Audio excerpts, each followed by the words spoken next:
Yeah, so just a couple quick notes. Like always, appreciate you guys coming out and covering Penn State football. This Saturday is our annual THON game. We're thrilled to welcome the Four Diamonds families to Happy Valley this weekend, which will be great. THON is the largest student-run philanthropy in the world and continues to enhance lives of children and family impacted by childhood cancer. Something's been passionate, in our program and our trips to Hershey Children's Hospital, as well as obviously the university for a very, very long time. Just some facts on THON. Started in 1973, raised over $254 million for its beneficiary, Four Diamonds at Penn State Children's Hospital, which is obviously phenomenal. This past year raised over $17 million. So tremendous thing about Penn State and our partnership there. And when you kind of do a quick recap on the Nevada game, the statistics that really jump out to you is obviously the turnover battle and 16 points off of turnovers. That was huge. The explosive play battle, we won that, although we did not feel like we met our goal on offense. But we won the statistic overall. Third down battle, we won. Sack battle, we won. Drive start battle, we won. After the game, I think I said that we won the penalty battle. We did not. And then middle eight was significant, being able to get that 2-minute drive before the half for a number of reasons, not just for the game and for points, but also to get some work in 2-minute drives. We had all 3 timeouts available at the end of the first half and end of the second half, which was a real positive for us as well. I think you guys saw the game winners that we already announced, so I don't need to review that again. But just some overall thoughts. I was pleased with an early season game and how clean things were and how organized we were. We had no issues that you see a ton of, early games in the season with college football programs where they're burning timeouts, those types of things, substitution issues. We didn't really have any of those. We did not have a delay game except for the last one, which was frustrating. But all those things, I was pleased. I thought we started fast on offense and defense. Creating turnovers obviously was big. Opening drive, a 13-play drive and for a touchdown, was significant. I thought our special teams were excellent when you take the kickoff return by King Mack. That was blocked extremely well, plus 4 for 4 on field goals. And then just really cool to see some guys that had season-ending injuries last year that came out and played really well, whether that's Cam Wallace or whether that's Raplier or whether that's Keon Wiley or Alonzo Ford, guys that missed the year with season-long injuries. And we had some other guys as well with those guys I thought really flashed and did some good things. We played 73 guys in the game. Ton of value in that, and not only 73 guys, but a lot of those guys played 20 or more reps. So really good. Opportunities for growth in that game of standard is a standard. You hate that, the entire game we'd given up a field goal, and we hate that, we gave up a touchdown late in the game. But overall, again, those reps will be really important for us and valuable. Finishing drives on offense, kicked too many field goals, which I think I got that question afterwards. Which was a fair question. I think Rich asked that question. More than anything, I mean, you look at the first, one of the drives where the first play of the drive, we're running outside zone and we don't block the 3 technique and we get a tackle for loss. So now you're off schedule and things like that. So that's what I think we still got to get cleaned up. Is we had some missed assignments and things like that made the game more difficult than it needed to be. So we need to get those things fixed up. But to Rich's point, that's really what happened is we'd get off schedule, somebody would blow assignment, we'd get a tackle for loss or a zero gain play, and now we're kind of behind the sticks and weren't able to overcome that. Same thing, situational football. Most of them were really good. The 4-minute situation on offense where we went for it on 4th down to try to end the game on our terms and get those guys some more reps. The opposite of that is now we put our defense in a tough spot with a short field, but it was still an opportunity for those defensive guys to go out there and get reps and play well. We're not able to finish that the way we wanted to and should have. When you talk about penalties for us, the penalties that I really focus on are the pre-snap penalties and the post-whistle penalties, which to me, they're focus penalties. The pre-snap and the post-whistle penalties are selfish penalties, where you're getting unsportsmanlike conduct or something like that. We had 2 of those pre-snap penalties. So overall, pretty good. When we get into FIU, I've known Coach Simmons for a long time, got a ton of respect for him. And the program, obviously he was at Duke most recently with Manny, but is going to do a really good job. Is from Florida originally. He's a really good fit, had been the head coach at Florida A&M before going with Manny to Duke and then taking over the FIU program. Obviously, it's still early in the season, so we're still getting to know them. It's still early in the week. We're getting to know them. They do have 5 returners starting. We have 20 starters returning. They have 25 transfer portal players on the roster. You look at how it's broken down, 12 on offense, 10 on defense, and then 3 on special teams. So, it should be a good game, and we're looking forward to the opportunity. When you kind of break down some of their staff, Nick Coleman is their offensive coordinator.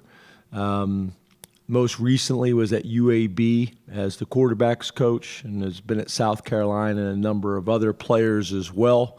There are multiple personnel team, mainly 11 and 12 personnel. You'll see the traditional inside zone, outside zone gap schemes, things like that. They did a really nice job, obviously, in their first game. Put up some pretty good stats and did some pretty good things, so there'll be some challenges there. Their quarterback, number 1, Keon Jenkins, kid out of Miami, is the preseason Offensive Player of the Year in their conference. And then their running back, number 5, Kejon Owens, big back, 210 pounds out of Miami. Again, they're expecting big things from him this year. And then Javon DeWitt is a guy that I've known for a long time as well. He's got a pretty extensive background, whether it's been at North Carolina or Nebraska or UCF. He's been a bunch of places. Been a special teams coordinator or a defensive coordinator for most of his career. Again, multiple defensive front. They'll mix from both 4 down to 3 down. And obviously the new thing that everybody's doing right now is 5 down package, which showed up against us last week as well. They'll mix the coverages up between middle of field open and middle of field closed looks. We've been impressed with linebacker number 0, Johnny Chaney, who's a Colorado transfer. DB number 2, Brian Blades. I think everybody knows that name. Very familiar and legendary family in the Fort Lauderdale area, which is where he's from. And then D lineman number 44, Keegan Davis, another Florida kid. And D lineman number 25, Kenton Simmons, who's a junior college transfer. He's a big kid, 6'5", 260 pounds. He's from Mississippi. And then on special teams, Kenneth Gilstrap. Again, UAB, Middle Tennessee. I think that's where their background, Willie had some time at Middle Tennessee as well, so I think that's where their background comes from. We'll be running the special teams. Their kick returner, Saquon Jean-Pierre, kid from Fort Lauderdale. Again, Conference USA Special Teams Player of the Year preseason.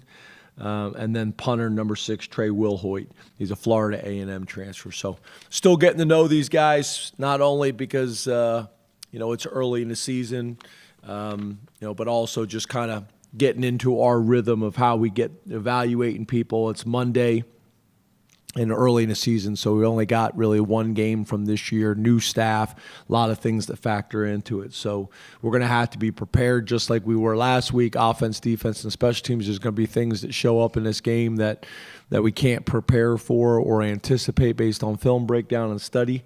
But we need to take a significant step compared to where we were last week. So open up the questions. Let's go to Rich Garcello, followed by Neil Riddell. Good afternoon, James. How are you? Hey, Rich. Good, buddy. How are you? I'm well, thanks.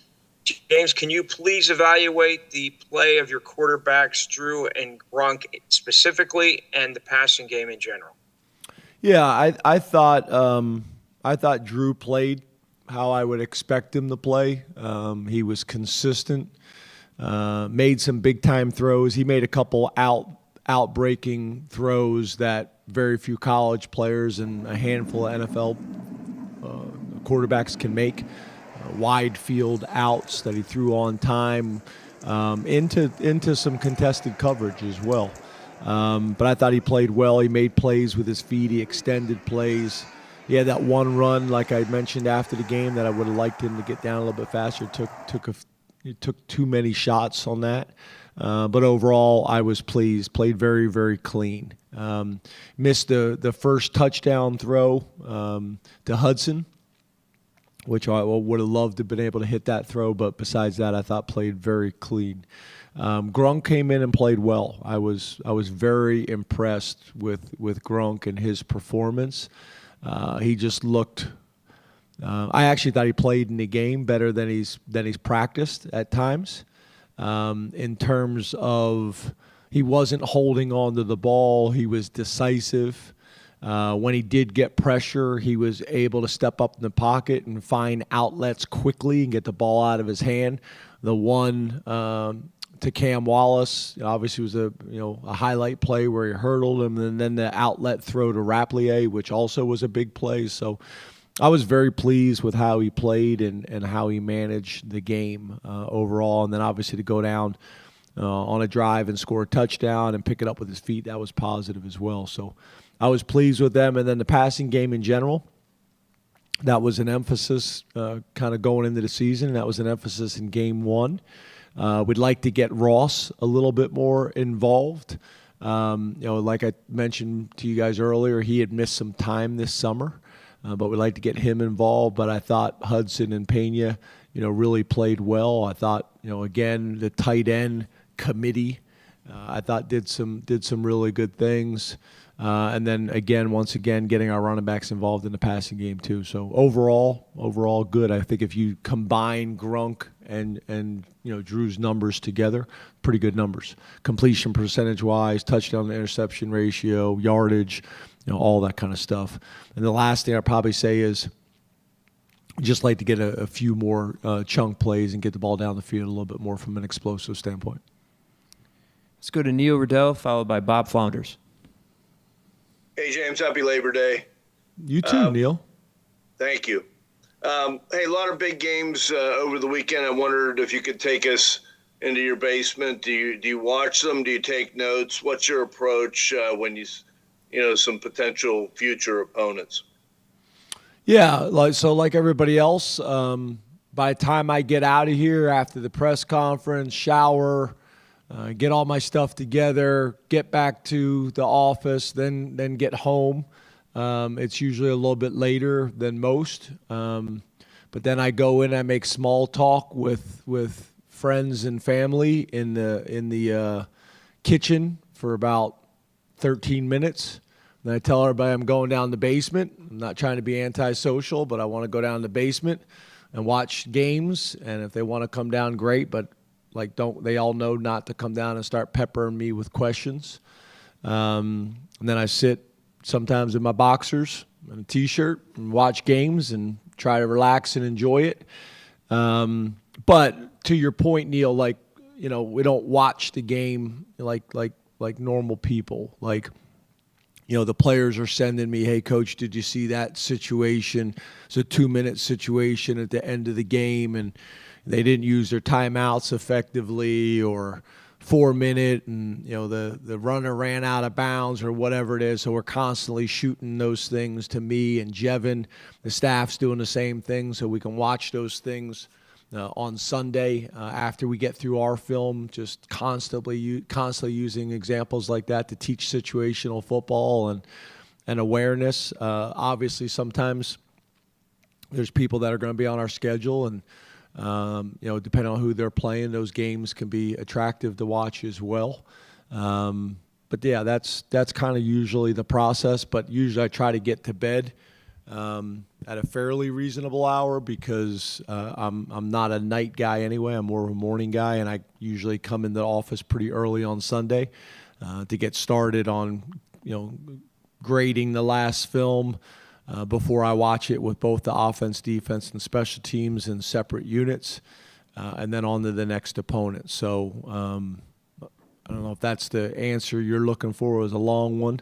I apologize for the visual of me sitting on my boxers in my basement, but that's usually what it looks like. Neil, I don't know if you heard that, but Brennan said you're probably in your boxers right now. Business from the waist up. And, yeah. Who gave him a speaking part? Yeah. Let's go to Bob Flounders, followed by Frank Bodani. Hi, James. How are you? Good, Bob. How are you, buddy? I'm good. James, you said, I think, a little bit ago that you had a chance to play, I think, 73 players, and I know that it's kind of been a priority to kind of develop depth along the defensive line once you get past guys like Zane and obviously Deny and Ford, guys like that. What did you think of your D-line depth guys inside and outside, and how much do you think they're going to gain from kind of those extended reps they got? Yeah, so obviously not having Zariah, we were hopeful to have Zariah. I will say this, we got to the game and Zariah was excited and wanted to play, and we kind of held him just because at that point he hadn't practiced enough and didn't think that was the right thing to do for him or us. But my point is that I think that explains to you how close he is, right? He's close to being back, and that'll be significant getting him back. You guys know how I feel about him. I thought Chaz Coleman didn't play as many reps as I said, but still played a bunch. I think he played over 20 reps. Flash did some really good things. I think he's got a very, very bright future. He was kind of walking in with me in the tunnel and was like, well, I'm glad I got that over with because I was nervous, and I don't have to be nervous anymore. I thought Kamaju, I thought, did some really good things as well. I think he's got a bright future. We're excited about him. Hopefully we'll get Mason. We'll get Mason Robinson back. He's an older player that we'd be excited about getting him back into the rotation too, and I think there's a chance of that. I thought Ty Blanding showed up a couple times, showing his athleticism and how explosive he is. He's a guy that we're really excited about. He's 295 pounds. He's really fast. He's really athletic. I think he'll just continue to get better and better as the year goes on. I think we have found a home for Eni White. We're pretty athletic at defensive end, and so is Eni. But, he's 276 pounds right now, and he's really not even trying to gain weight. It's just kind of naturally where he is. I think if we can get him up to 285 by midseason, he's going to be a really nice guy for us to factor into that rotation. You guys know we've been high on Xavier Gilliam, and he played the way we expect him to play. Owen Wafel's a young, exciting player for us as well that played a decent amount on Saturday, and we're going to need that role to grow.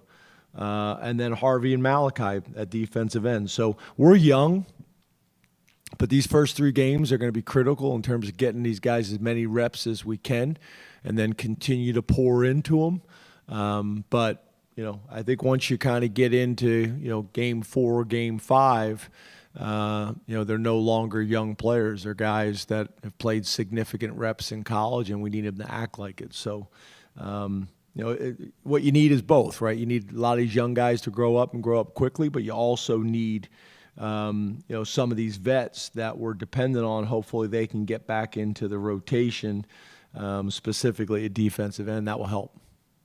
Let's go to Frank Bodani, followed by Mark Wogenrich. Hey, James, can you hear me? Yeah. Okay. How you doing, Frank? Okay, great. I'm doing well. Hope you're doing well this afternoon. You too, buddy.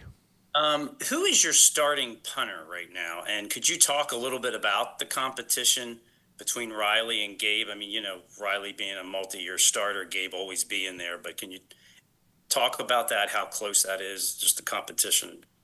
Yeah, so the fact that you guys didn't get to see a punter is awesome, right? I think that speaks to how well the offense was able to play. That's unusual. I don't care who you're playing to not have a punt in a game. But I also think, your question about, Gabe is a good one. Gabe's our starting punter right now. I think it's a really good example, a competition, very similar to safety. I don't think, before the year started, there was a whole lot of people talking about Belgrave Shorter outside of the Lash building. And he earned the starting job, and Gabe, did the same thing at punter. And, we've been very, very happy with Riley and got a ton of respect for him. And he's going to end up playing for us this year and playing well. But Gabe's, he's special. He's the closest thing to Jordan Stout that we've had here. His A-ball was always probably maybe as good as we've ever had here, his A-ball. But like a lot of these guys, he just wasn't consistent enough. And he just had a phenomenal camp, not only in kickoff and punting, but also field goal. He was really good in the field goal. He was competing for the starting job as a field goal kicker as well. Made a 62-yarder in practice in the stadium with the whole team around him watching, and probably would have been good from 65 or 66. But he's always, as you guys know, he's always had a big, strong leg, and he just put it all together this summer. And was consistent, and it was pretty obvious to everybody. And I think Riley had a really good camp. It's just Gabe was more consistent, with his A-ball, and his A-ball is as good as anybody in the country.